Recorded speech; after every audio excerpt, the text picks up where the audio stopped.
کیا اسلام میں گانجا پینا حلال ہے یا حرام؟ سوال کو خوب اچھی طریقے سے ذہن نشین کر لیں تاکہ جواب سمجھنے میں بڑی آسانی اور سہولت ہو جائے۔ کیا اسلام میں گانجا پینا حلال ہے یا حرام؟ اور اگر حرام ہے تو ملنگ کے بارے میں آپ کا کیا موقف ہے؟ سائل نے یہ سوال کیا تھا۔ اور دوسرا سوال تھا، کیا نماز نہ پڑھنا شرک ہے؟ کیا نماز نہ پڑھنا شرک ہے؟ اور تیسرا سوال تھا، حضرت امیر معاویہ رضی اللہ تعالیٰ عنہ نے مولا علی شیر خدا، فاتح خیبر حیدر کرار شیر خدا، داماد مصطفیٰ علی مرتضیٰ کرم اللہ تعالیٰ وجہ الکریم کی بیعت کیوں نہیں کی؟ ان تینوں سوالات کے آج کی تقریر میں جواب دیے جائیں گے قرآن و حدیث سے۔ اللہ تبارک و تعالیٰ ہم سبوں کو حق بولنے، حق سننے، حق پر عمل کرنے کی توفیق رفیق عطا فرمائے۔ اور سب سے بڑی بات یہ ہے کہ آنکھ والا تیرے جوبن کا تماشا دیکھے، آنکھ والا تیرے جوبن کا تماشا دیکھے، دیدہ کور کو کیا آئے نظر کیا دیکھے، اور کیا ٹھکانہ ہے زندگانی کا، کیا بھروسہ ہے زندگانی کا، آدمی بلبلا ہے پانی کا، صبح ہوتی ہے شام ہوتی ہے، شام ہوتی ہے صبح ہوتی ہے، صبح ہوتی ہے شام ہوتی ہے، عمر یوں ہی تمام ہوتی ہے۔ تو حضرات، مرنے سے پہلے اپنے اپنے نفس کا لوگ محاسبہ کریں۔ اس لیے آقا کریم علیہ تحیۃ و سلام ارشاد فرماتے ہیں، موتو قبل ان تموتو حاسبو قبل ان تحاسبو، یعنی حساب سے پہلے اپنے نفس کا محاسبہ کیجئے۔ میدان قیامت کا جب دن ہوگا، جب اللہ تبارک و تعالی ہماری نیکیوں کو تولنے کے لیے، وزن کرنے کے لیے ترازو انصاف کی قائم کرے گا، فرمان ربی ہے وَنَضَعُ الْمَوَازِينَ الْقِسْطَ لِيَوْمِ الْقِيَامَةِ، اور ہم رکھیں گے موازین یعنی ترازو رکھیں گے، وَنَضَعُ الْمَوَازِينَ الْقِسْطَ انصاف کی ترازو رکھیں گے لیوم القیامہ، قیامت کے دن۔ اللہ اکبر کبیرہ والحمد للہ کثیرہ۔ ایسوں کے تعلق سے اللہ جل شانہ وعم نوالہ نے 8ویں پارے میں بھی 18ویں پارے میں بھی سورہ مؤمنون میں اللہ ارشاد فرماتا ہے، وَمَنْ خَفَّتْ مَوَازِينُهُ فَأُولَئِكَ الَّذِينَ خَسِرُوا أَنفُسَهُمْ، جس کا وزن، جس کی نیکیوں کا وزن ہلکا ہو جائے گا، وَمَنْ خَفَّتْ مَوَازِينُهُ، جس کی نیکیوں کا وزن ترازو میں ہلکا ہو جائے گا، فَأُولَئِكَ الَّذِينَ خَسِرُوا أَنفُسَهُمْ، یہی وہ لوگ ہیں جو اپنے جانوں کو گھاٹے میں ڈالتے ہیں۔ اور وَمَنْ ثَقُلَتْ مَوَازِينُهُ فَأُولَئِكَ هُمُ الْمُفْلِحُونَ، جسٹ اپوزٹ، جسٹ اس کا الٹا تضاد، اللہ جل شانہ عما نوالہ وتم احسانہ ارشاد کرتا ہے، وَمَنْ ثَقُلَتْ مَوَازِينُهُ، اور کل قیامت کے دن ترازو میں جس کی نیکیاں بھاری ہو جائیں گی، جس کے حسنات، اعمال حسنہ، اچھائیاں اور خیر جن کی بھاری ہو جائیں گی نیکیاں، وَمَنْ ثَقُلَتْ مَوَازِينُهُ فَأُولَئِكَ هُمُ الْمُفْلِحُونَ، یہی لوگ کامیاب ہیں۔ حضرات، اللہ جل شانہ وعم نوالہ متنبہ کر رہا ہے، باخبر کر رہا ہے، اطلاع ہم نسل انسانی کو اللہ دے رہا ہے کہ قل هل يستوي الذين يعلمون، یا رسول اللہ، یا حبیب اللہ علیہ السلام، آپ لوگوں سے کہہ دیں کیا جاننے والے اور انجان دونوں برابر ہیں؟ قل، آپ فرما دیں، هل يستوي الذين يعلمون، کیا برابر ہیں جو لوگ جاننے والے ہیں، والذین لا يعلمون، اور جو لوگ انجان ہیں۔ تو جاننے والے اور انجان، شکچھت اور اشکچھت، پڑھے ہوئے اور ان پڑھ، دونوں یعنی دونوں سمان نہیں ہو سکتے، دونوں برابری کا دعویٰ نہیں کر سکتے۔ اس لیے اللہ نے 23ویں پارے میں یہ بھی ارشاد فرمایا ہے کہ فَاسْأَلُوا أَهْلَ الذِّكْرِ إِن كُنتُمْ لَا تَعْلَمُونَ، اگر تم نہیں جانتے ہو، جاننے والوں سے پوچھو۔ گانجا پی رہے ہو، شراب پی رہے ہو، کون سی چیز حلال ہے، کون سی حرام ہے، کس چیز کو اللہ کے رسول نے روا کہا ہے، کس چیز کو ناروا کہا ہے، کس چیز کے پینے سے اور کھانے سے دوزخ میں لوگ جائیں گے، کس چیز کے یعنی معقولات اور مشروبات یعنی کھانے پینے سے، جن معقولات اور جن مشروبات کے کھانے پینے سے ہم جنت میں جائیں گے، اس کا ذکر اللہ نے بارہا کیا ہے قرآن پاک میں۔ ارشاد ربانی ہے، کلوا واشربوا من رزق اللہ، کھاؤ اور پیو اللہ کے رزق میں سے، الا حلالا طیبا، مگر حلال ہو، طیب ہو۔ جو مشروبات، جو چیزیں پینے کی ہیں، جسے ہم پی رہے ہیں، جسے ہم اپنے شرب کے لیے، پینے کے لیے استعمال کرتے ہیں، اس کا پاکیزہ ہونا ضروری ہے۔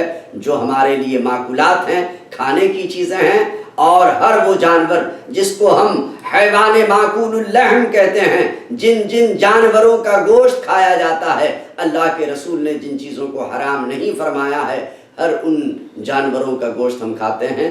اسی لیے کھانے پینے کے سلسلے میں بھی تاکید ہے۔ تو آج کچھ لوگ یعنی اسلام کا لبادہ اوڑھ کر کے اسلام کو بدنام کرنے کے لیے، اور مسلمانوں کے پیشانی میں بہت بڑا بدنما دھبا بنتے پھرتے ہیں، ایک کلنک کا ٹیکا ہے۔ جو لوگ اپنے آپ کو ملنگ کہلاتے ہیں، ولی کہلاتے ہیں، اسی لیے میں ہر ایک سے پرزور مؤدبانہ اپیل کرتا ہوں، گزارش کرتا ہوں کہ اگر آپ کو پیر ہی پکڑنا ہو، اگر آپ کو ولی ہی یعنی آپ کو چوائس کرنا ہو، تو سب سے پہلے آپ دیکھیے کہ وہ عالم بعمل ہیں کہ نہیں، باشرع ہیں کہ نہیں۔ بے شرع کبھی پیر تو کیا عالم نہیں ہو سکتے، اور اگر وہ عالم ہیں اور بے شرع ہیں تو وہ پیر نہیں ہو سکتے، اور جب پیر نہیں ہو سکتے تو وہ ملنگ، اور اگر ملنگ کا معنی ہم یہ لیتے ہیں کہ وہ ولی ہیں، اللہ تک ان کی رسائی ہے، تو یہ ان کی بے وقوفی ہے۔ بہرحال آئیے ہم اپنے سوال کی طرف پلٹتے ہیں۔ کسی نے سوال کیا، کیا اسلام میں گانجا پینا حلال ہے یا حرام؟ اب آپ کو یہ سمجھنا ہے کہ آقا کریم علیہ تحیۃ و ثنا ارشاد فرماتے ہیں حدیث پاک میں، کل مسکرن حرام، ہر نشہ آور چیز حرام ہے۔ تو کون سا نشہ؟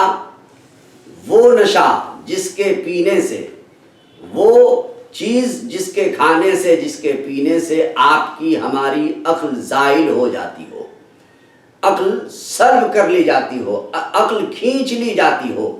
مثلا وہ عاقل و بالغ دانا ہوشیار زیرک ہوتے ہوئے بھی وہ کچھ نہیں، یعنی معوف الذہن ہو جاتا ہے اور بالکل بدحواس ہو جاتا ہے، اس کی عقل ماری جاتی ہے، اور آپ اس کو بڑی آسانی سے سمجھ لیں کہ جس کے کھانے پینے سے ماں اور بہن میں امتیاز نہ کر سکے، کہ بھئی ماں اور بہن اور بیوی میں امتیاز نہ کر سکے۔ مثلا ماں اس کے لیے حرام ہے، وہ بیوی والا کام ماں کے ساتھ نہیں کر سکتا، اسی طریقے سے یعنی بہن کے ساتھ بھی وہ بیوی والا سلوک نہیں کر سکتا۔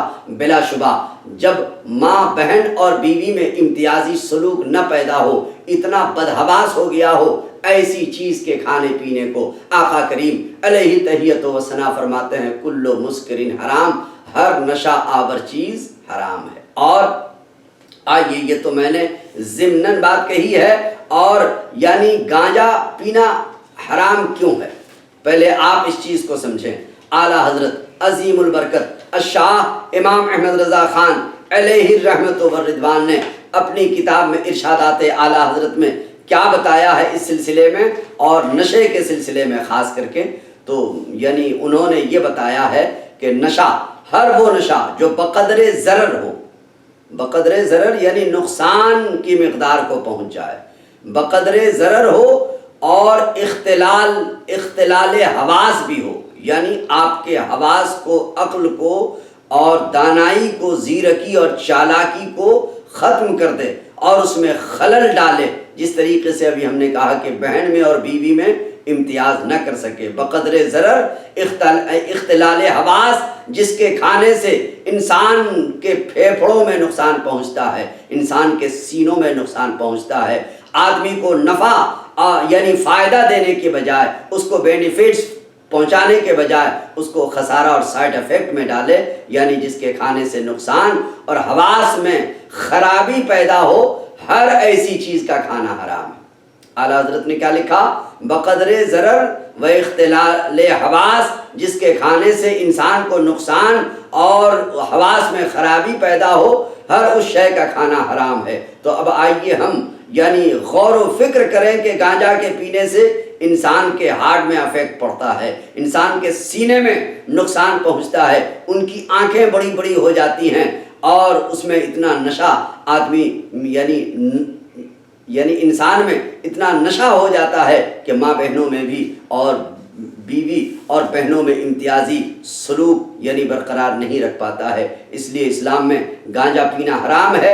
اور اب رہا کہ کسی نے سوال کیا کہ بھائی یعنی جب وہ چیز حرام ہے تو پھر ملنگ لوگ کیوں پیتے ہیں؟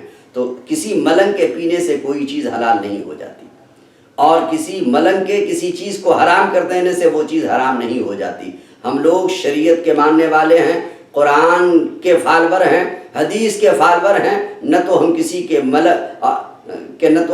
ملنگ کے فالور ہیں اور نہ کسی دنیا دار پیر کے جو اپنے آپ کو مصنوعی پیر بنے ہوئے ہیں۔ میں عرض کر رہا تھا کہ اسلام میں گانجا پینا حرام ہے، کسی ملنگ کے پینے سے حلال نہیں ہوتا۔ اور اگر ملنگ سے مراد ولی ہے تو ایسا عقیدہ بد سے توبہ کریں۔ آج کوئی مستان بن رہا ہے تو کوئی ملنگ بن رہا ہے، اور دیکھیے تو 2 وقت کی نماز بھی نہیں پڑھتا، شریعت سے اس کو کوئی مطلب نہیں ہے۔ قرآن کے وہ 40 پارے لوگوں کو بتاتا ہے کہ 40 پارے ہیں، علماء 10 پاروں کو جانتے ہی نہیں ہیں، اور علم تصوف والے جانتے ہیں۔ ایسے ڈھونگی ملنگوں سے، ایسے ڈھونگی پیروں سے، ایسے عقیدہ بد رکھنے والے لوگوں سے آپ دور رہیں۔ اللہ جل شانہ وعم نوالہ وتم احسانہ کا فرمانے عالی وقار ہے۔ اللہ ارشاد فرماتا ہے وَإِمَّا يُنْسِيَنَّكَ الشَّيْطَانُ فَلَا تَقْعُدْ بَعْدَ الذِّكْرَىٰ مَعَ الْقَوْمِ الظَّالِمِينَ۔ اگر تمہیں شیطان بہکا دے، اگر تمہیں شیطان بھلا دے اور ایسے گندے عقیدہ رکھنے والے ملنگ یا برائے نام پیر، برائے نام ولی ہو، تو ایسے گندے لوگوں سے آپ دور رہیں۔ اللہ فرماتا ہے اگر تمہیں شیطان بھلا دے وَإِمَّا يُنْسِيَنَّكَ الشَّيْطَانُ فَلَا تَقْعُدْ بَعْدَ الذِّكْرَىٰ، یاد آنے کے بعد ایسے بے وقوف، ایسے ملنگ لوگ جو گنجیڑی ہیں، جو شرابی ہیں، جو کبابی ہیں، جو شرع کے پابند نہیں ہیں، اگر کوئی اپنے آپ کو ولی کہے اور وہ ہوا میں اڑنے لگے، اگر وہ ہوا میں اڑنے لگے اور کوئی اپنے آپ کو ولی کہے اور شریعت کا پابند نہ ہو تو وہ ولی نہیں ہو سکتا ہے۔ اس میں استدراج والا مادہ تو پایا جا سکتا ہے لیکن ولی نہیں ہے۔ ولی جو ہوں گے وہ باشرع ہوں گے، وہ خلاف شرع کوئی بھی کام نہیں کریں گے۔ اللہ ہم سبوں کو سمجھ کی توفیق رفیق عطا فرمائے۔ تو کسی ملنگ کے پینے سے حلال نہیں ہو جاتا، اور اگر ملنگ سے مراد ولی ہے تو ایسا عقیدہ بس سے توبہ کریں، وہ ملنگ ہو نہیں سکتا۔ اللہ جل شانہ وعم نوالہ ہم سبوں کو سچا پیر، سچا ولی اور سچے لوگ یعنی ان لوگوں کی صحبت میں رہنے کی توفیق رفیق عطا فرمائے۔ اللہ ارشاد فرماتا ہے یا ایھا الذین آمنوا اتقوا اللہ، اے وہ لوگ جو ایمان لائے ہو اللہ سے ڈرو، وکونوا مع الصادقین، اور سچوں کے ساتھ ہو جاؤ۔ تو معاملہ یعنی 1 نمبر سوال کا جواب کلیئر ہو گیا کہ ملنگ ہمارے اسلام میں ملنگ نام کی کوئی چیز نہیں ہے اور مستان نام کی کوئی چیز نہیں ہے۔ ہاں اگر وہ مستان، اگر وہ صوفی، اگر شریعت کے مطابق ہے تو واقعی ہم اس کو اپنا ولی بھی مانتے ہیں اور باشرع ہیں۔ اگر عالم دین ہے تو ہم اس کو صوفی بھی مانیں گے، ولی بھی مانیں گے، اور واقعی سچا اور پکا انسان جانیں گے۔ اب آئیے دوسرا سوال، کیا نماز نہ پڑھنا شرک ہے؟ اللہ جل شانہ نے نماز کے تعلق سے بے شمار آیتیں نازل فرمائی ہیں۔ اللہ ارشاد فرماتا ہے اقیموا الصلاۃ، اقیموا الصلاۃ، نماز قائم کرو، نماز قائم کرو، نماز قائم کرو۔ جہاں نماز کا حکم دیا وہیں زکوٰۃ کا بھی حکم دیا۔ کہیں کہا اقام الصلاۃ و ایتاء الزکوٰۃ، یعنی نماز قائم کرو زکوٰۃ دو، نماز قائم کرو زکوٰۃ دو۔ بے شمار جگہوں میں اللہ نے یعنی نماز کے تعلق سے کہا ہے، اور نماز بہت اچھی چیز ہے۔ میرے آقا ارشاد فرماتے ہیں الصلاۃ معراج المومنین، نماز مومنوں کی معراج ہے، نماز مومنوں کی معراج ہے۔ اللہ جل شانہ وعم نوالہ 29ویں پارے میں سورہ مزمل میں ارشاد فرماتا ہے یا ایھا المزمل، اے کالی کملی اوڑھنے والے آقا، قم اللیل الا قلیلا، آپ رات کو کھڑے ہوئیے، عبادت کیجئے، الا قلیلا، مگر تھوڑا۔ جس معبود کی عبادت کی جا رہی ہے، عابد کو، عبادت کرنے والے کو، جو سید المتواضعین ہیں، سید المرسلین ہیں، سید الانبیاء ہیں، ان کو اللہ کہہ رہا ہے، معبود حقیقی کہہ رہا ہے، خالق حقیقی کہہ رہا ہے۔ اس سے ہمیں کئی ذہن ملتے ہیں کہ اللہ اپنے نبی سے بے حد پیار کرتا ہے۔ جس کی عبادت کی جا رہی ہے، معبود حقیقی، اپنے حقیقی عابد سے، عبادت کرنے والے سے، آقا کریم سے خود ہی کہتا ہے قم اللیل، آپ رات کو کھڑے ہوئیے، عبادت کیجئے الا قلیلا مگر تھوڑا۔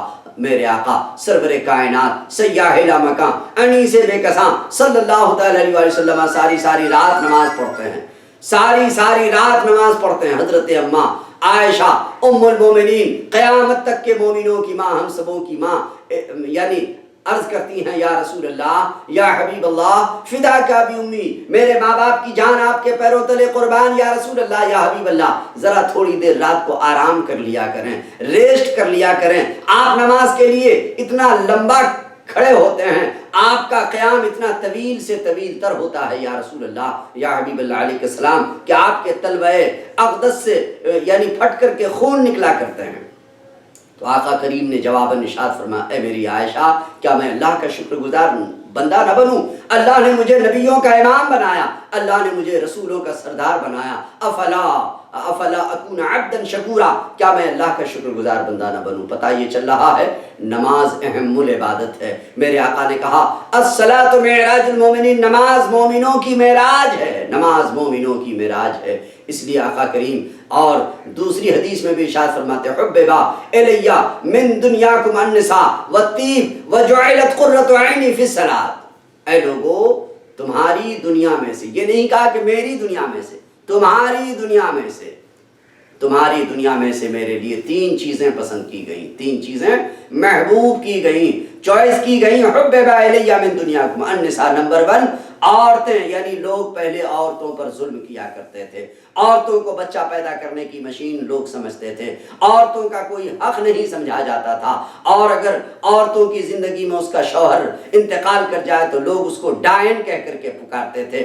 حتیٰ کہ یعنی جب شوہر مر جائے تو شوہر کی چتا میں اس عورت کو بھی جل کر کے خاکستر ہو جانا تھا، اسی کو لوگ ستی کہتے تھے۔ یہ اچھی بات نہیں تھی، اسی لیے آقا کریم نے کہا کہ ان حیوانیت، درندگیت اور جانوریت، ان بربریت کا خاتمہ کرنے کے لیے آقا کریم تشریف لے آئے اور اسلام کا پیغام پہنچایا۔ لوگوں تمہاری دنیا میں سے میرے لیے تین چیزیں پسند کی گئیں، حببا الی من دنیاکم النساء، عورت مارنے کی چیز نہیں، عورت سے جانوروں کا سا سلوک کرنے کی چیز نہیں ہے، عورت پیار کرنے کی چیز ہے۔ آج عورت کو جو یہ مقام ملا ہے، اے میری ماں بہنوں، جو لوگ میری تقریر سن رہی ہو، میرے آقا کا جتنا بھی تم یعنی احسان مانو کم ہے، احسان مانو کم ہے، جب تو قرآن کہتا ہے ہل جزاء الاحسان الا الاحسان، احسان کا بدلہ احسان ہی ہے۔ وہ جس کے نام پر داؤد نے نغمہ سرائی کی، وہ جس کے نام پر داؤد نے نغمہ سرائی کی، وہ جس کے ذکر پر شاہ سلیمان نے گدائی کی، دل یحییٰ میں رہ گئے ارماں جس کی زیارت کے، لب عیسیٰ پہ آئے باز جس کی شان رحمت کے، جو بن کے روشنی پھر دید یعقوب میں آیا، جسے یوسف نے اپنے حسن کی نئے رنگ میں پایا۔ ندانم آنگلے خنداں کے چے رنگو بودارد، ندانم آنگلے خنداں کے چے رنگو بودارد، مرغ ہر چمن آرزوئے اودارد۔ ناگہاں ساکن ہواؤں پر روانی آ گئی اور چمن کے پتے پتے پر جوانی آ گئی۔ آج زانوئے اجل نے صبح پہ انگڑائی لی اور مسکرا کر کرن نے ہاتھ میں ایک شہنائی لی، اور مخزن اسرار قدرت کے ہمیں پیدا ہوئے، مخزن اسرار قدرت کے ہمیں پیدا ہوئے، غل ہوا دنیا میں ختم المرسلی پیدا ہوئے۔ جب ظلم و بربریت کا عورتیں شکار ہو رہی تھی، اس وقت آقا کریم نے فرمایا حببا الی من دنیاکم النساء، لوگو تمہاری دنیا میں سے میرے لیے تین چیزیں پسند کی گئی ہیں، عورت مارنے کی چیز نہیں ہے، عورت ظلم کرنے کی چیز نہیں ہے، عورت پر نپیرن نرجاتن ظلم و ستم نہیں کیا جا سکتا ہے۔ النساء عورت میرے لیے پسند کی گئی ہیں، اور وطیب اور خوشبو میرے لیے پسند کی گئی ہیں۔ اس لیے حضرات جب لوگ خوشبو لگائیں، میں ہر ایک سے گزارش کرتا ہوں آقا کریم کی پسندیدہ چیز ہے درود شریف ضرور پڑھا کریں صلی اللہ تعالی علیہ وآلہ وسلم۔ اتنا سا درود تو کم سے کم ضرور پڑھ لیا کیجئے، اس درود کے صدقے میں ہماری اور آپ کی رسائی جنت تک ہوگی۔ اس لیے کہ میرے آقا ارشاد فرماتے ہیں آپ کے گھروں میں، ہمارے گھروں میں گلاب پھول کے پودے لگے رہتے ہیں، گلاب پھول کی شاخیں لگی رہتی ہیں، اس میں بہترین لال گلاب لگا رہتا ہے۔ آقا کریم فرماتے ہیں من یشم الورد الاحمر ولم یصلی علی فقد جفانی، جس نے لال گلاب پھول سونگھا اور اس نے مجھ پر درود شریف نہیں پڑھا، فقط جفانی، اس نے مجھ پر ظلم کیا۔ لوگوں، جو میرے نبی پر ظلم کرے وہ کبھی بھی جنتی ہو نہیں سکتا ہے۔ تو آقا کریم کی ہر پسندیدہ چیز دیکھنے، سننے، کھانے پینے پر آپ درود شریف پڑھیں، یہ آپ کے لیے ہمارے لیے بہت بہتر موقع ہے۔ اس لیے میرے آقا ارشاد فرماتے ہیں البخیل الذی من ذکرت عندہ فلم یصلی علیہ، سب سے بڑا بخیل وہ شخص ہے جس کے سامنے میرا ذکر کیا گیا اور اس نے مجھ پر درود شریف نہیں پڑھا۔ اس لیے میرے آقا ارشاد فرماتے ہیں والطیب، اور خوشبو میرے لیے پسند کی گئی، عورت میرے لیے پسند کی گئی، وجعلت قرۃ عینی فی الصلاۃ، اور میری آنکھوں کی ٹھنڈک نماز میں ہے۔ آج لوگ اپنے آپ کو سنی کہلاتے ہیں، آج لوگ اپنے آپ کو بریلوی کہلاتے ہیں، آج لوگ کہتے ہیں کہ ہم اسلام کے ٹھیکیدار ہیں، لیکن نماز ندارت، یہ اچھی بات نہیں ہے۔ کوئی تو ملنگ بن رہا ہے، کوئی تو پیر بن رہا ہے، تو کوئی تو گنجیڑی ہے، کوئی تو شرابی ہے، تو کوئی ولی یعنی ڈھونگی ولی بنتا پھر رہا ہے۔ شریعت کے بغیر کوئی ولی نہیں ہو سکتا ہے۔ اس لیے میں عرض کر رہا تھا نماز کے بغیر کوئی ولی نہیں ہو سکتا، کوئی ملنگ نہیں ہو سکتا ہے۔ ایسے ڈھونگیوں سے، ایسے ملنگوں سے، ایسے یعنی ناجائز کام کرنے والوں سے آپ کنارہ کشی اختیار کریں۔ تو یہ سوال یہ تھا کیا نماز نہ پڑھنا شرک ہے؟ تو حضرات نماز کی بے حد تاکید آئی ہے، نماز پڑھنا ہی ہے۔ فویل للمصلین، اللہ کہتا ہے ویل جہنم ہے، خرابی ہے اس شخص کے لیے، فویل للمصلین، اس نمازی کے لیے خرابی ہے، الذین هم عن صلاتهم ساہون، جو اپنی نمازوں کو بھلا بیٹھتے ہیں، یعنی وقت پر جو لوگ نماز ادا نہیں کرتے ہیں اس کے لیے خرابی ہے، اس کے لیے ویل جہنم۔ اب آپ سوچئے کہ جو لوگ نماز کو وقت پر نہیں پڑھتے اگر اس کے لیے ویل جہنم ہو، تو جو لوگ نماز پڑھیں، جو لوگ نماز نہ پڑھیں اس کے لیے کتنی بڑی خرابی ہے۔ اور آپ نے بارہا سنا علماء کرام کی زبانی، مفتیان دین کی زبانی، کہ ایک رکعت جان بوجھ کر کہ اگر کسی نے چھوڑ دیا تو وہ 80 حبہ دوزخ میں جلے گا۔ لہٰذا یہ اپنی جگہ ٹھیک ہے، اپنی جگہ ٹھیک ہے، لیکن شرک سے مطلب کیا ہے؟ شرک اگر کوئی کرتا ہے تو وہ کافر ہو جاتا ہے، اور اسی کو اللہ جل شانہ نے کہا ان الشرک لظلم عظیم، بے شک شرک بہت بڑا ظلم ہے۔ تو نماز نہ پڑھنا بہت بڑا گناہ، بہت بڑا گناہ، بہت بڑا گناہ، میں اس کو اپنی زبان سے بیان نہیں کر سکتا۔ بس اتنا سمجھیے فتویٰ کے لیے جب آپ نے دیا ہے کہ کیا نماز نہ پڑھنا شرک ہے، تو نماز نہ پڑھنا شرک نہیں ہے، گناہ کبیرہ ہے۔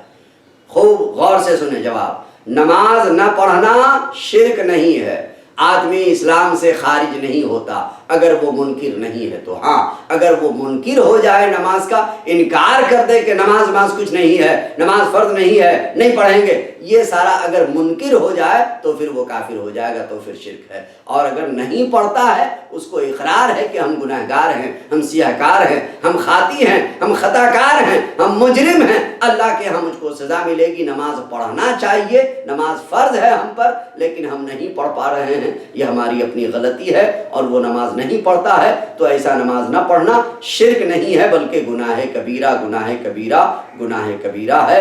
اور اس لیے کہ شرک سے انسان مسلمان اور مومن نہیں رہتا۔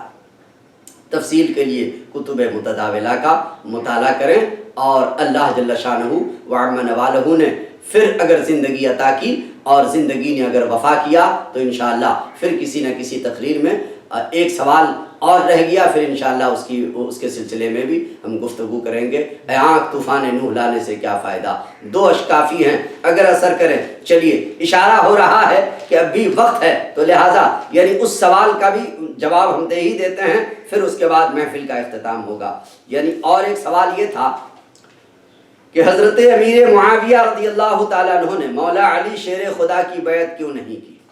اللہ اکبر کبیرہ والحمدللہ کثیرہ۔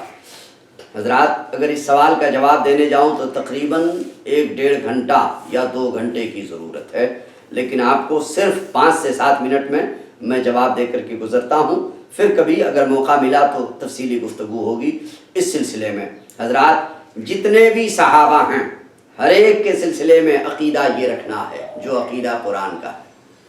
قرآن سے بڑا عقیدہ کسی کے پاس نہیں۔ آج کل کچھ جہلا، کچھ بے وقوف، کچھ انجان، کچھ یعنی ملحد اور زندیق قسم کے لوگ ہیں جو صحابہ کرام رضوان اللہ تعالی علیہم اجمعین کے سلسلے میں سب و شتم، لان تان، گالی گلوچ، اناپ شناپ، یہ ٹھیک نہیں، فلاں ٹھیک نہیں، انہوں نے ایسا کیا، انہوں نے ویسا کیا۔ اپنی طرف لوگ نہیں دیکھتے ہیں، دوسروں کا نقص نکالنے میں بیٹھے ہیں۔ اسی لیے تو اکثر و بیشتر آقا کریم علیہ تحیت و ثنا فرمایا کرتے تھے کہ کسی غزوات سے میرے آقا ریٹرن کر رہے تھے، رجعت فرما رہے تھے، لوٹ رہے تھے، آقا کریم جہاد سے لوٹ رہے تھے، جہاں سر دھڑ کی بازیاں لگا دی جاتی ہیں، بیویوں کو بیوہ بنا دیا جاتا ہے، بچوں کو یتیم کر دیا جاتا ہے، سر کٹ کر کے فٹ بال کی طرح اڑنے لگتے ہیں، خون کی ندیاں بہ جاتی ہیں۔ اس کو میرے آقا نے کیا کہا؟ یہ چھوٹا جہاد ہے، یہ جہاد اصغر ہے۔ اور آقا کریم نے اپنے نفس سے جہاد کرنے کو جہاد اکبر کہا۔ کیا کہا؟ کہ ارجعوا من جہاد الاصغر الى جہاد الاکبر، چھوٹے جہاد سے بڑے جہاد کی طرف لوٹو۔ صحابہ کرام نے عرض کیا یا رسول اللہ، یا حبیب اللہ علیہ السلام، چھوٹا جہاد کیا ہے اور بڑا جہاد کیا ہے؟ تو کہا کہ یہ جو سر دھر کی بازی لگا دینا، میدان جنگ میں تلوار، نیزہ، بلم، بھالا، انی لے کر کے پہنچنا، ذرا لے کر کے پہنچنا، خود لے کر کے پہنچنا، یہ سب چھوٹا جہاد ہے۔ بڑا جہاد تو ہے اپنے نفس سے جہاد کرنا۔ آج کل لوگ اپنے نفس سے جہاد نہیں کرتے، اپنے نفس کا محاسبہ نہیں کرتے ہیں، موتو قبل ان تموتو کے مصداق نہیں ہوتے ہیں، مرنے سے پہلے اپنے نفس کو مار ڈالو۔ ہم لوگ یعنی حرص و ہوس کے غلام ہو چکے ہیں، شیطان کے بندہ اور شیطان کے غلام ہو چکے ہیں۔ اللہ کا پکا سچا بندہ بنیے۔ اگر آپ سچا اور پکا بندہ بننا چاہتے ہیں تو مولا علی بھی میرے نزدیک بہت زیادہ بہت زیادہ بہت زیادہ معتبر ہیں۔ ان کی محبت کے بغیر کوئی جنت میں نہیں جائے گا۔ اور حضرت سیدی امیر معاویہ رضی اللہ تعالی وارضہ عنہ، یہ بھی لائق تعظیم ہے، لائق تعظیم ہے، لائق تعظیم ہے۔ ان میں سے کسی صحابہ کو بھی اگر کسی نے کم و بیش میرے آقا کی حیات ظاہری میں 1,24,000 سے زائد صحابہ تھے، اللہ اکبر کبیرہ والحمدللہ کثیرہ۔ اللہ جن صحابہ کرام کے تعلق سے ارشاد فرماتا ہے وَكُلًّا وَعَدَ اللَّهُ الْحُسْنَى، کل کا معنی سب کے سب، جتنے صحابہ ہیں، جتنے صحابہ ہیں، کُلًّا وَعَدَ اللَّهُ الْحُسْنَى، اللہ نے وعدہ کیا ان صحابہ سے اچھائیوں کا، حسن وعدہ کیا۔ اور اچھائی کا وعدہ مطلب کیا ہے؟ کہ جنت کا وعدہ ہے۔ تو جو لوگ جنتی ہوں گے ان کی خرابی ہم نکالنے والے کون؟ اور میرے آقا کی ایک حدیث سن لیں، جو لوگ تبرہ کرتے ہیں، جو لوگ الزام لگاتے ہیں، جو لوگ بہتان باندھتے ہیں، وہ اپنی زبان کو لگام دیں، اس لیے کہ زبان کی وجہ سے لوگ دوزخ میں جائیں گے، زبان کی وجہ سے لوگ دوزخ میں جائیں گے۔ اس لیے کسی بڑے مفکر و دانشور نے کیا خوب کہا ہے، احفظ لسانک ایھا الانسان لا یلدغنک انہ ثعبان، اے انسان تو اپنی زبان کی حفاظت کر۔ آپ کون ہوتے ہیں مولا علی کو برا بھلا کہنے والے؟ آپ اور ہم کون ہوتے ہیں حضرت امیر معاویہ رضی اللہ تعالیٰ عنہ کو غلط سلط بات کہنے والے؟ احفظ لسانک ایھا الانسان، اے انسان تو اپنی زبان کی حفاظت کر، لا یلدغنک انہ ثعبان، کہیں وہ تجھ کو ڈس نہ لے۔ یہ زبان نہیں، یہ جیبھا نہیں، یہ لسان نہیں، یہ اژدہا سانپ کی طرح ہے۔ کم فی المقابر من قتیل لسانہ کانت تہاب لقاء الشجعان، بتیرے ایسے لوگ ہیں جو اپنی زبان کے ڈسے ہوئے قبر میں سو رہے ہیں، جن کی ملاقات سے بڑے بڑے بہادر خوف کھاتے تھے۔ تو میں ان لوگوں کو متنبہ کرنا چاہتا ہوں، باخبر کرنا چاہتا ہوں، ہوشیار کرنا چاہتا ہوں کہ خبردار، مرنے سے پہلے توبہ کرو۔ کسی صحابی رضوان اللہ تعالی علیہ اجمعین وارضاہ عنہ کے سلسلے میں کوئی گندا عقیدہ، کوئی غلط خیال، کوئی غلط زبان بیان بازی سے پرہیز کریں۔ اور اگر آپ نے کتابیں لکھ دی ہیں اس سلسلے میں، یعنی صحابہ کرام کے سب و شتم کے سلسلے میں، تو ان کتابوں کو چوراہے میں رکھ کر کے جلا ڈالیں،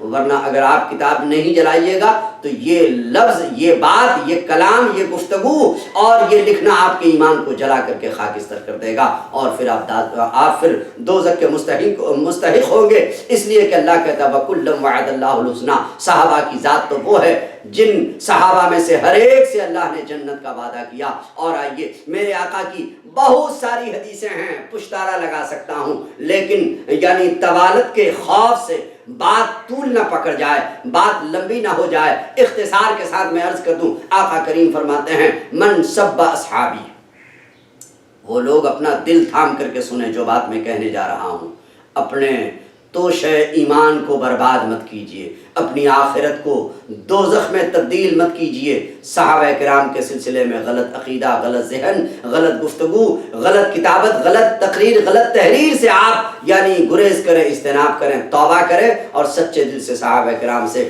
محبت کرنے والے بن جائیں۔ اس لیے اللہ کہتا ہے فَاسْأَلُوا أَهْلَ الذِّكْرِ إِن كُنتُمْ لَا تَعْلَمُونَ، اگر تم نہیں جانتے ہو تو جاننے والوں سے پوچھو۔ آئیے میرے آقا ارشاد فرماتے ہیں، کیا کہتے ہیں کہ من سب اصحابی، جس نے میرے صحابہ کو برا بھلا کہا، سب و شتم کیا، گالی گلوچ کیا، لان تان کیا، اونچ نیچ کیا، تو ایسے سلسلے میں میرے آقا فرماتے ہیں فعلیہ لعنت اللہ والملائکۃ والناس اجمعین، اس پر اللہ کی لعنت، لوگوں کی لعنت، فرشتوں کی لعنت برستی رہتی۔ یہ تو دنیا میں ہے، یہ تو آخرت میں ہے، دنیا میں، اور آخرت میں قیامت کے دن کیا اس کو پرینام ملے گا؟ جو لوگ صحابہ کرام کے سلسلے میں غلط سلط بولتے ہیں، امیر معاویہ ٹھیک نہیں تھے تو مولا علی ٹھیک نہیں تھے تو فلاں ٹھیک نہیں تھا، یہ ایسی ویسی غلط سلط بات بولنے والا میرے آقا فرماتے ہیں لا یقبل اللہ منہ صرف ولا عدلا، نہ قیامت کے دن اس کے فرائض قبول کیے جائیں گے، نہ اس کے نوافل قبول کیے جائیں گے، نہ اس کے سنن قبول کیے جائیں گے، نہ اس کے مستحبات قبول کیے جائیں گے۔ آئیے میں آپ کو بتا دوں کہ حضرت امیر معاویہ رضی اللہ تعالی عنہ نے حضرت مولا علی کی بیعت کیوں نہیں کی۔ اب آئیے میں آپ کو بتا دوں، ان لوگوں کے اختلافات کے چکر میں ہم لوگوں کو نہیں پڑنا، دونوں ہی ہمارے سر کے تاج ہیں۔ اب آئیے میں آپ کو اپنی طرف سے جو جواب دے رہا ہوں وہ یہ ہے کہ دونوں مجتہد تھے اور اجتہاد کا منصب ان لوگوں کو حاصل تھا۔ اجتہاد یعنی شریعت میں بہت بڑا مقام ہے، اجتہاد بھی بہت بڑی چیز ہے، اور اسلام چاروں باتوں سے چلتا ہے۔ آپ اصول کتنے ہیں؟ 4 ہیں، قرآن ہے، حدیث ہے، اجماع امت ہے، قیاس ہے۔ اجماع امت اور قیاس کو بھی شریعت کو دخل ہے، شریعت میں ان لوگوں کا بھی دخل ہے، تو لہٰذا یہ لوگ مجتہد تھے دونوں، حضرت مولا علی بھی، حضرت امیر معاویہ رضی اللہ تعالیٰ، ان کو خال مؤمنہ کہتے ہیں، مومنوں کے ماموں، تمام مومنوں کے ماموں، گویا کہ میرے آقا ہم سبوں کے روحانی والد ہیں، جسمانی نہیں، ورنہ اللہ تو خود کہتا ہے ما کان محمد ابا احد من رجالکم ولکن رسول اللہ وخاتم النبیین، محمد صلی اللہ علیہ وسلم تم مردوں میں سے کسی کے باپ نہیں، لیکن یہ اللہ کے رسول ہیں اور آخری نبی ہیں، لیکن میرے آقا نے یہ بھی کہا ہے کل تقی و نقی فہو عالی، ہر متقی، ہر پرہیزگار میری اولاد ہے، ہر متقی، ہر پرہیزگار میری اولاد ہے۔ گویا کہ میرے آقا روحانی باپ ہیں ہمارے، اور جب میرے باپ کے جو سالہ ہوں گے رشتے میں وہ کون ہوں گے؟ وہ ماموں ہی تو ہوں گے۔ اس لیے حضرت امیر معاویہ گویا کہ تمام مومنوں کے ماموں ہیں، اور میرے آقا کی جتنی بھی ازواج مطہرات ہیں ہماری مائیں ہیں۔ قرآن کہتا ہے النبی اولا بالمؤمنین من انفسہم، نبی پاک مومنوں کی جانوں سے زیادہ قریب ہیں۔ آج جو وہابی، آج جو اور کچھ لوگ ہیں عقائد بد رکھنے والے کہتے ہیں نبی حاضر و ناظر نہیں، قرآن پاک کی آیت کو پڑھیں، سورہ احزاب میں 21ویں پارے میں 17واں رکوع میں اللہ فرماتا ہے النبی اولا بالمؤمنین من انفسہم، نبی پاک مومنوں کی جانوں سے بھی زیادہ قریب ہیں، وازواجہ امہاتہم، اور ان کی بیویاں ازواج مطہرات یہ ان کی مائیں ہیں، تو تمام مومنوں کی مائیں اور میرے آقا کی ازواج مطہرات ہیں، اور حضرت امیر معاویہ رضی اللہ تعالی عنہا کی بہن میرے آقا کے نکاح میں تھی، اس لیے یہ مومنوں کے ماموں ہوئے۔ حضرات تو میں عرض کر رہا تھا کہ دونوں مجتہد تھے، مولا علی بھی اور حضرت امیر معاویہ بھی، لہذا مجتہد کو حق حاصل ہے کہ وہ اپنے اجتہاد میں قائم رہیں۔ یہ ان کی ذاتی بات تھی، اجتہاد کی بات تھی، اس لیے انہوں نے بیعت نہیں کیا۔ ایسا نہیں کہ ان کو حق نہیں سمجھتے تھے، وہ اپنی طرح سے وہ حق پر تھے، حضرت امیر معاویہ اپنی طرف سے حق پر تھے، اور وہ بھی اپنی طرف سے حق پر تھے، لہٰذا ہم کسی کو غلط نہیں بول سکتے ہیں، وہ دونوں مجتہد تھے، لہٰذا مجتہد کو حق حاصل ہے کہ وہ اپنے اجتہاد میں قائم رہیں۔ حضرت ابن عباس رضی اللہ تعالی عنہما وارداہما عنا الی یوم القیامہ کون؟ رئیس المفسرین، رأس المفسرین بھی کہتے ہیں ان کو، ان سے بڑا مفسر کوئی نہیں۔ حضرت ابن عباس میرے آقا کے چچا زاد بھائی حضرت عباس رضی اللہ تعالیٰ عنہ کے صاحبزادے، وہ کہتے ہیں مجتہد اگر اپنے اجتہاد میں خطا کرے تو ان سے کوئی مواخذہ نہیں، مجتہد اگر اپنے اجتہاد میں خطا کرے، لغزش کرے تو کوئی ان سے مواخذہ نہیں، لہٰذا ہم سبوں کو اپنا ایمان بچانا ہے، ان بحثوں میں تکرار میں نہیں پڑنا ہے. نماز روزہ کریں, حج و زکوٰۃ اطمینان سے ادا کریں, اللہ سے توبہ استغفار کریں. اللہ کہتا ہے ان اللہ یحب التوابین و یحب المتطہرین. اللہ توبہ کرنے والوں کو پسند کرتا ہے, صاف ستھرے لوگوں کو پسند کرتا ہے.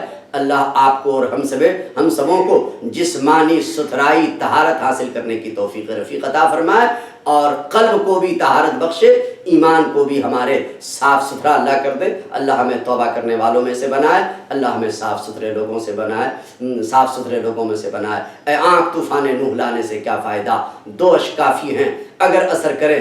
شاہوں سے ملا ہے نہ تونگر سے ملا ہے, شاہوں سے ملا ہے نہ تونگر سے ملا ہے. اللہ کا عرفان ہمیں اسی در سے ملا ہے, اوروں کو ملا ہے تو مقدر سے ملا ہے, اوروں کو ملا ہے تو مقدر سے ملا ہے. ارے ہم کو تو مقدر بھی تیرے در سے ملا ہے. وما علینا الا البلاغ المبین. السلام علیکم ورحمۃ اللہ تعالی وبرکاتہ. حیات باقی تو ملاقات باقی.